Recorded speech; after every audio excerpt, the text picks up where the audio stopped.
Halo semua, perkenalkan nama saya Tristano Avial Sunara, NIM 12243, kelas 1 PMN 52 dari Universitas Bunda Mulia. Pada hari ini saya akan menjelaskan kepada kalian mengenai apa itu Enterprise Resource Planning atau yang kerap disebut ERP.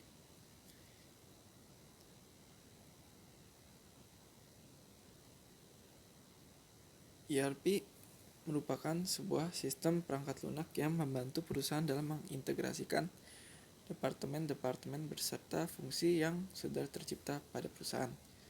Contohnya, sebuah perusahaan tentunya terbagi menjadi beberapa departemen seperti keuangan, marketing, produksi, persediaan, human resource, dan lain-lain. Enterprise Resource Planning merupakan sebuah terobosan dalam bagaimana mengintegrasikan data-data dan informasi-informasi yang sebelumnya hanya terdapat pada tiap-tiap departemen saja dikumpulkan dalam sebuah sistem yang kita sebut ERP. Di mana ERP ini merupakan pengadopsian teknologi digital dalam memaksimalkan efisiensi dan efektivitas dari kinerja suatu organisasi, serta memberikan kemudahan akses terhadap informasi. Definisi ERP menurut para ahli. Menurut O'Brien, J.A. dan Maracas, GM, ERP adalah sistem perusahaan yang meliputi semua fungsi yang terdapat di dalam perusahaan yang didorong oleh beberapa modul software yang terintegrasi untuk mendukung proses bisnis internal perusahaan. Pada umumnya, modul-modul yang terdapat pada ERP dapat dilihat pada gambar, yakni Accounting and Finance, Human Resources, Sales Distribution, Order Management, Production Planning, kira-kira seperti itu. Jika menurut James A. Hall, ERP adalah suatu model sistem informasi yang memungkinkan organisasi untuk mengotomatisasi dan mengintegrasikan proses bisnis utamanya. Berikut merupakan perkembangan ERP dari masa ke masa. ERP pertama kali dikembangkan pada tahun 1960-an yang disebut juga dengan Material Requirement Planning. Sistem ini pertama kali diciptakan oleh orang-orang yang bekerja pada pabrik untuk mengetahui waktu penyiapan sumber daya pabrik paling tepat agar proses produksi dapat berjalan dengan lancar dan tidak terhambat. Kemudian pada 1970-an berkembang menjadi closed loop MRP. Perbedaannya dengan MRP adalah pada closed loop MRP ditambahkan sebuah fitur, yakni fitur engineering. Fitur ini kiranya membantu pabrik untuk mengatur proses-proses permesinannya dalam mengetahui berapa kapasitas produksi yang mampu dibuat dalam suatu periode tertentu.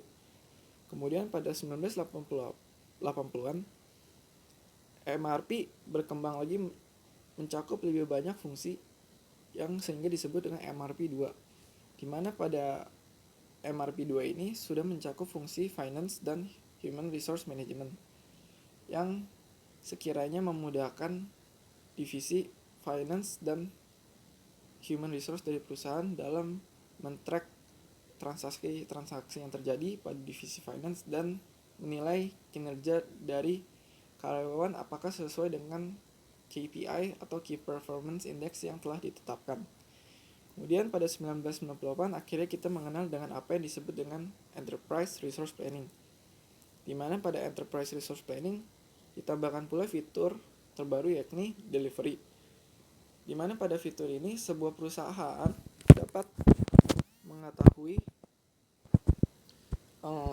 sejauh mana dan kapan sebuah barang yang diproduksi akan tiba di lokasi distribusi, dengan jumlah berapa dan lokasi yang dilewati. Kemudian pada tahun 2000-an kita sudah mengenal apa yang disebut dengan Extended ERP, yakni merupakan sistem ERP yang paling canggih, di mana pada sistem ini sudah mencakup semua fungsi-fungsi dari tahapan-tahapan yang sebelumnya, yakni ditambah dengan supply management, sales marketing, dan customer report.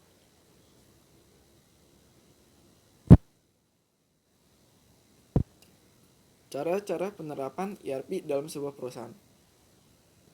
Pertama-tama, perusahaan harus mengetahui terlebih dahulu apakah hardware yang dimiliki oleh perusahaan sudah siap dan sanggup untuk mewadahi kelangsungan dari sistem ERP.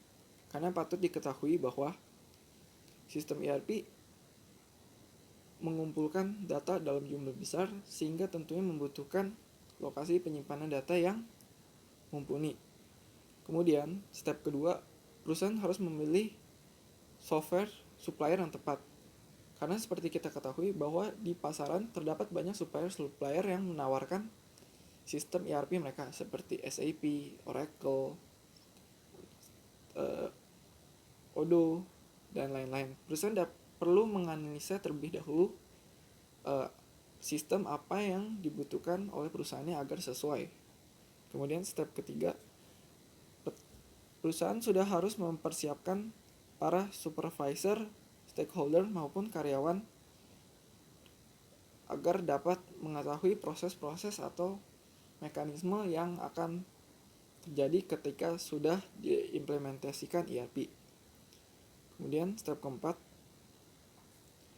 hendaknya dilaksanakan uji coba terlebih dahulu pada situasi seperti situasi asli di mana terjadi proses pembelian, proses pembelian dari customer, proses penyiapan bahan baku dari supplier, sekiranya agar karyawan-karyawan dan pengguna dari sistem ERP dari perusahaan dapat terbiasa dan tidak terkejut ketika sudah diimplementasikan secara nyata.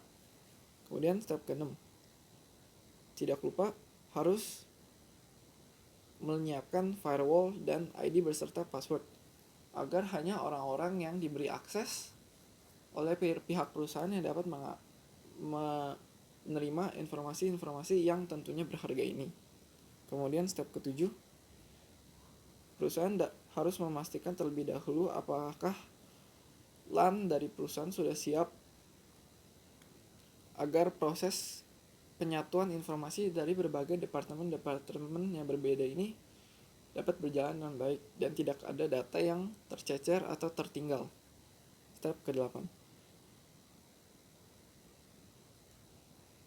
proses pelaksanaan penyatuan data yang dalam jumlah besar ini tentunya akan membutuhkan waktu yang tidak singkat, sehingga karena itu disarankan agar perusahaan melakukannya ketika perusahaan sedang tidak beroperasi atau pabrik perusahaan sedang tidak beroperasi. Kemudian step 9, kiranya hendaklah setiap stakeholder perusahaan, baik dari first management, mid management maupun top management, untuk selalu mengimprove diri mereka sendiri agar dapat memahami sistem ERP lebih baik lagi, sehingga fungsi dari sistem ini dapat dimaksimalkan menjadi revenue yang tinggi bagi perusahaan.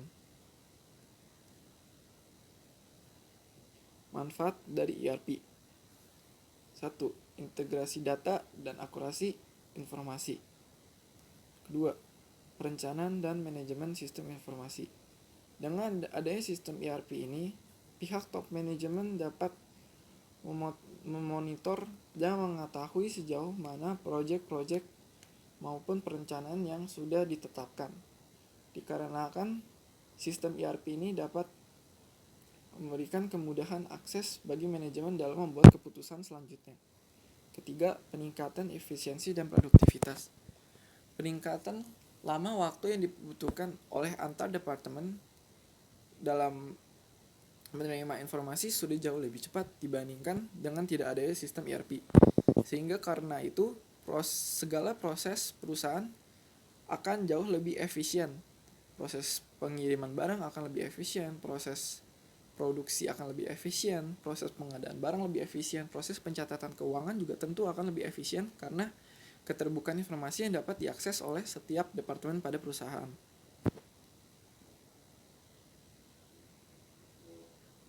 Sekarang saya akan sedikit mencontohkan mengenai studi kasus pada PT Wismilak Inti Makmur. Sebelumnya saya akan menjelaskan mengenai PT Wismilak Inti Makmur itu sendiri.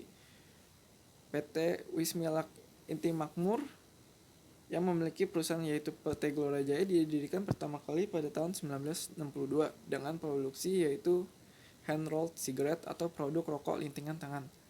Pada tahun 1994 didirikan PT Wismilak Inti Makmur sebagai induk perusahaan yang memiliki entitas anak perusahaan seperti PT Gelora Jaya sebagai produsen rokok, PT Gawis Jaya sebagai distributor. Kapasitas produksi perusahaan ini hampir mencapai 3 miliar batang rokok per tahun untuk sigaret kretek tangan dan sigaret kretek mesin. Kemudian, saat ini PT Wismilak Inti Makmur memiliki 17 kantor cabang, 5 stock point, dan 29 agen yang berlokasi di berbagai provinsi di seluruh wilayah Indonesia, mencakup pulau-pulau besar di Sumatera, Jawa, Kalimantan, Sulawesi, Bali, Nusa Tenggara, Maluku, dan Papua.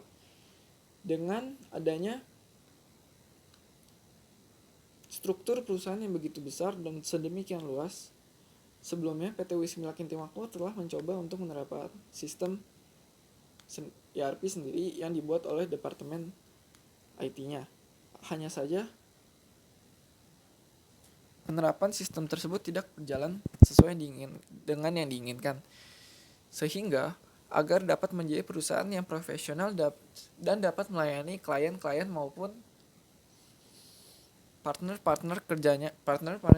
bisnisnya dengan sebaik-baik mungkin, PT Wismilak Inti Makmur mempercayai sebuah supplier lokal untuk menerapkan proses sistem ERP ini.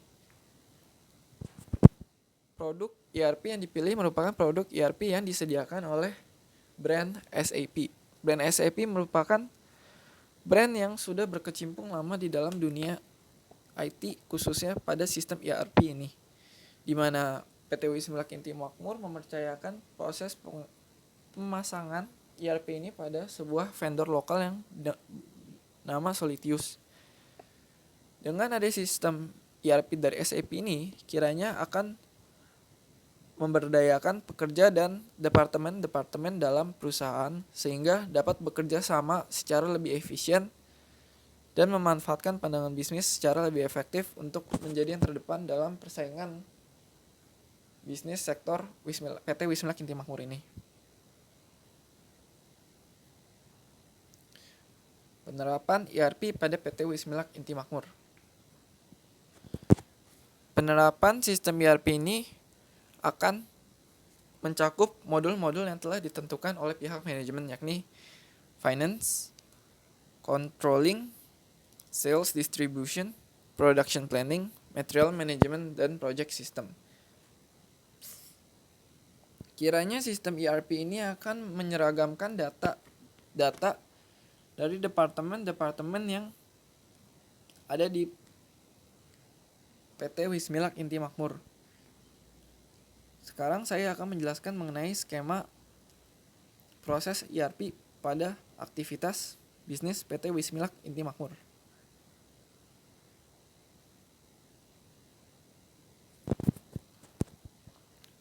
Jika kita lihat pada bagan, sistem ERP akan membantu mengefisienkan perusahaan dengan proses, yakni ketika seorang buyer membeli melalui divisi sales dan distribution, data dari pembelian tersebut akan langsung masuk ke ERP, di mana pada ERP ini, data ini akan dapat dipergunakan oleh berbagai macam stakeholder yang berkepentingan, seperti corporate reporting, financial, tim departemen financial application, manufacturing application, inventory management, dan human resource management. Bagaimana proses tersebut? Pada corporate reporting, perusahaan top management dapat melihat dan mengetahui secara real time berapa banyak pembelian yang terjadi, berapa jumlahnya, kapan terjadinya, dan siapa yang membeli melalui sistem ERP.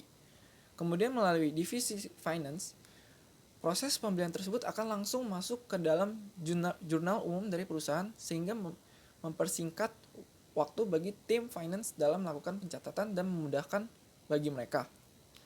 Kemudian pada tim manufacturing application, mereka langsung dapat mengetahui berapa jumlah barang yang harus diproduksi secara cepat, secara tepat, dan kapan waktu yang diminta.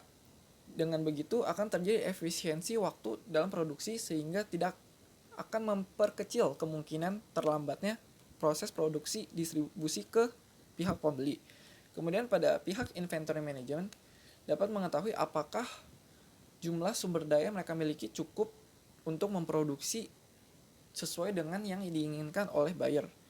Dengan adanya sistem ERP ini, kemudian terakhir, Human Resource Management, tim ini dapat langsung mengetahui seberapa baik kinerja dari tim sales distribution dengan melihat jumlah penjualan yang terjadi oleh karyawan mana. Kemudian dapat melihat efisiensi kerja dari departemen-departemen lainnya. Kemudian jika dalam proses penyediaan barang, pihak manufacturing application ketika melakukan pembelian barang dari supplier tentunya juga akan langsung tercatat pada ERP, di mana ERP ini kemudian akan dapat memberikan data kepada tim finance sehingga tim finance tahu kapan harus melakukan pembayaran dan kapan harus melakukan, dan tim inventory pun juga akan tahu berapa banyak barang yang dibeli dan dapat bertahan untuk waktu berapa lama. Dan sebagai pihak corporate reporting dapat mengetahui supplier mana yang dipilih dengan harga berapa sehingga memperkecil kemungkinan terjadi adanya permainan gelap di mana ada permainan harga ataupun supplier yang tidak dipercaya. Dengan adanya sistem ERP ini akan memberikan terobosan kemajuan bagi perusahaan dikarenakan efisiensi, efektivitas, dan keterbukaan data yang dimilikinya. Kesimpulannya, penerapan dari ERP tentunya membawa dampak positif bagi perusahaan yang menerapkannya. Akan tetapi perlu diingat juga bahwa dalam proses penerapannya perlu ada persiapan dan perencanaan yang matang, serta proses penyuluhan kepada seluruh stakeholder perusahaan yang bersangkutan agar proses implementasi dapat menjadi maksimal. Karena kita ketahui juga bahwa proses penerapan implementasi ERP pada perusahaan membutuhkan biaya yang besar. Akan tetapi biaya ini akan dapat menjadi sepadan apabila perusahaan sudah mempersiapkan penerapan ini secara baik. Proses ERP yang menyatukan data dari berbagai departemen ini akan mengefisiensikan proses perpindahan informasi yang diharapkan dapat meningkatkan revenue dari perusahaan dan menghasilkan return on investment yang sepadan. Kiranya sekian penjelasan saya mengenai topik ERP ini. Untuk kesalahan kata saya mohon maaf.